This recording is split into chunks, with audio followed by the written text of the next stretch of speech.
Anybody? Yeah, no, amazing, really performance. I thought we were a little slow at the start to move the ball.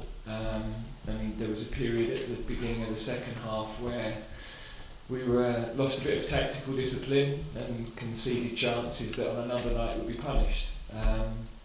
But that aside, I thought I really liked the way we pressed the ball quickly, won the ball back quickly, and our use of the ball was very good. Patient at the right times, played forward with quality, and some of our attacking play and forward runs were really exciting. I'm nitpicking, but I think we can get better, and I think we've got to keep doing that because these guys have got the potential to play at an even higher level than they did tonight, I think.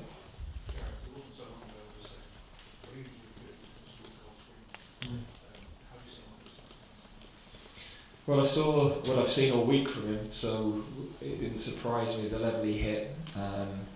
He's in a really confident moment, not only on the field but off the field. He's so mature and comfortable in himself, and I think I talked about that earlier in the week. Really, how I've seen that. So delighted for him to get the reaction he did from the crowd here, because we can't hide from the fact that he's had difficult moments with England.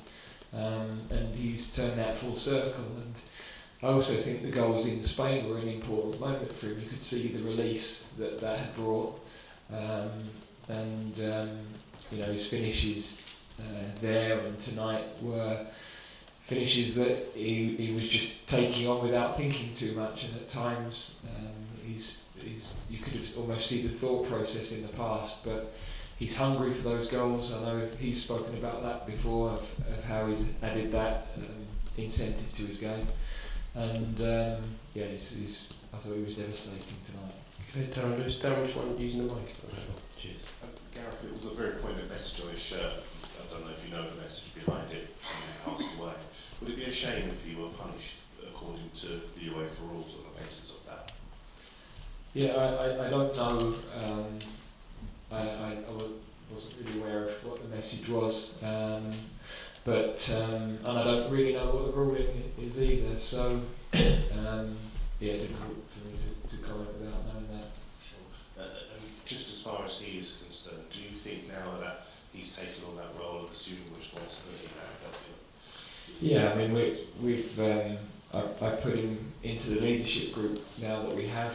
I think he is showing those signs. I think he's a role model for the younger players coming in.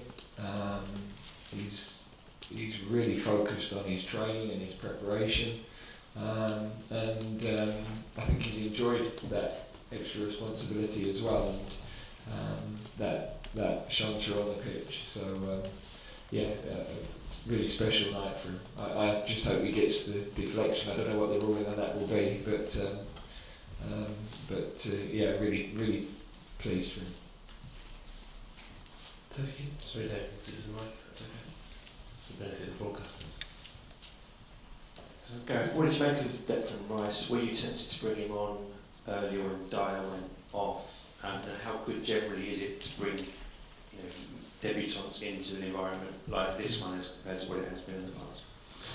Yeah, I think we felt, having started the game the way we did, that Barkley was a better option at that moment in the game, a bit more of an attacking player, and I think we were not moving the ball through midfield as well as we wanted to. So we felt that was the decision there.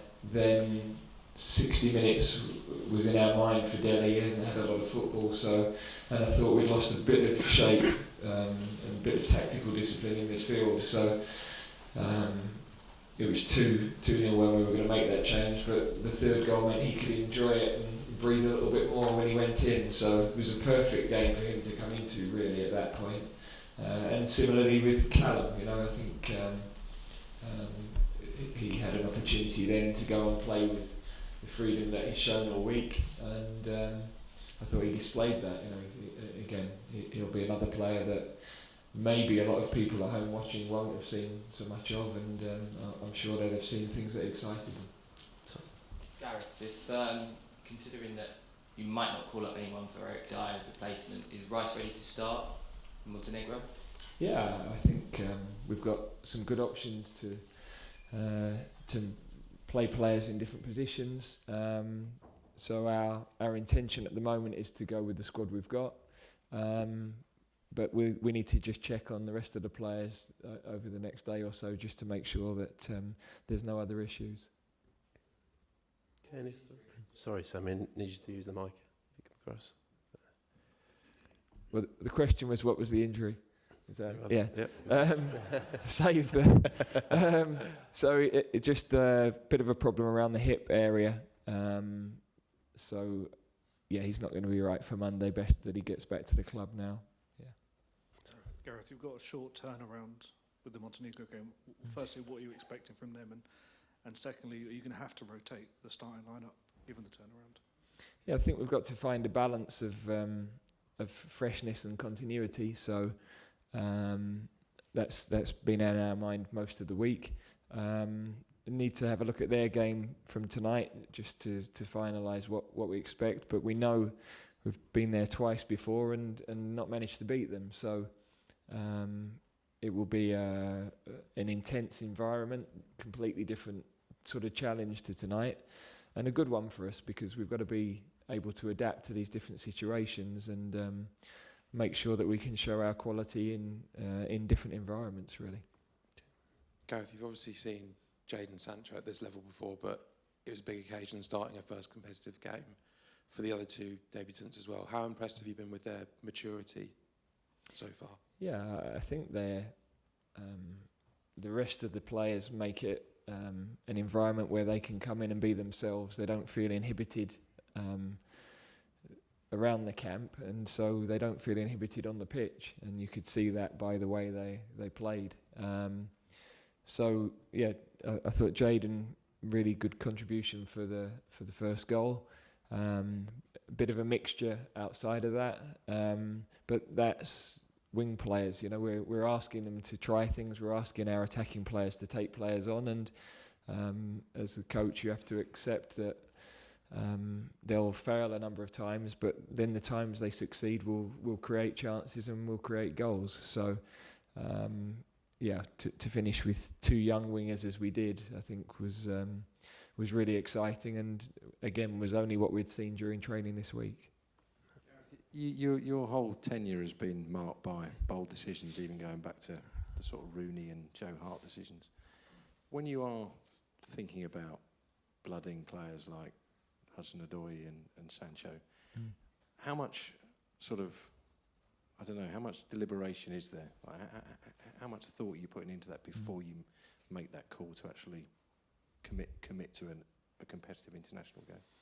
Yeah, I think a lot of that is done. You know, include Steve in this. We watch high number of games, so we're very clear on the capabilities of all of the players, and that's critical because we need to know how they're going to react in different situations, in different positions. Then we're thinking about what's right for them individually, what's right for the balance of the team. So, although we wouldn't have hesitated to start any of them tonight, you still need experienced leadership on the field to give those youngsters a chance to flourish. And you've got to dip them in at the right times and make sure that you don't overexpose them too quickly. Keep that level of expectation at one that can help their development as well, because with a group of players, not just those that are with us now, but some that have had to withdraw and some that are in the under-21s and below that should be England internationals for a long period. And we've got to make sure we're responsible with their development, but balance that against the fact that we believe in them and we think they can go in and play. And if we can give them experience now, then they'll only mature more quickly at international level. Okay, we'll finish it there. Thank you very much. Thank you.